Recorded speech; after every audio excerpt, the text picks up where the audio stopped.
nanonood kasi nag-interview po kami sa cinemas, tas lahat daw po sila nalilito talaga kung sino ang pipiliin doon sa dalawa. And grabe po ang sabi nila, effective ang acting nitong cast ng inyong film, ma'am. Eh, napakahusay naman kasi talaga nilang tatlo. So, I'm very fortunate that I got to work with them. I'm very, very, very proud of the three of them. Sobrang binigay nila heart and soul and more tears and more blood and sweat.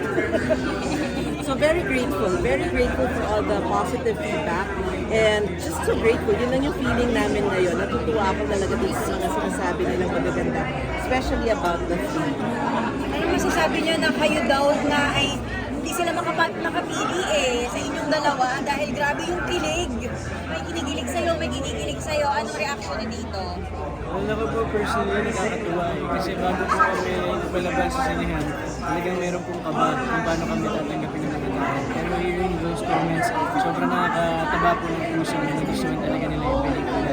And hopefully, sa mga hindi pa nakapanood din, panood ko rin yung pelikula nito kasi hindi lang po siya tungkol sa pagmamahal sa isang tao. Ito rin po ay para sa family, of course, and tinatakan po nito yung iba't ibang henerasyon ng pagmamahal. So, sana ay makapanood din po siya. Dustin! Well, ako I'm very grateful, pero mapasaya sa akin ngayon is yung na-achieve namin yung isa sa mga goals namin, which is yun nga, malito sila kung sino yung piliin talaga. So, I would say super effective talaga. I'm very grateful na nag-something. Bianca, meron naman mga nagsasabi, may mga single na nanood ha, mga babae na mag-isa lang at paglabas nila, alam mo yung hindi sila na-inget na dalawa yung nanliligaw sa yung ear, pero parang nakita nila na kailangan nilang mahalin daw yung sarili nila before sila mamili or before sila maghanap ng taong magmamahal sa kanila.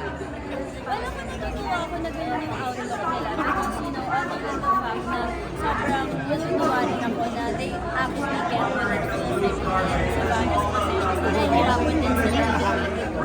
Natutuwa rin ako kasi parang sa yung mata nila and loving themselves they were actually winning their parts of the world. And new love or getting into a relationship.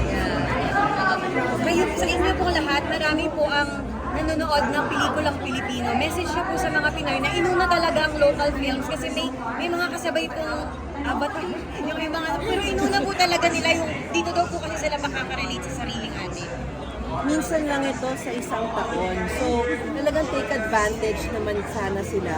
And we're grateful na inuuna nila talaga ito. Let's support the local ang pelikulang Pilipino.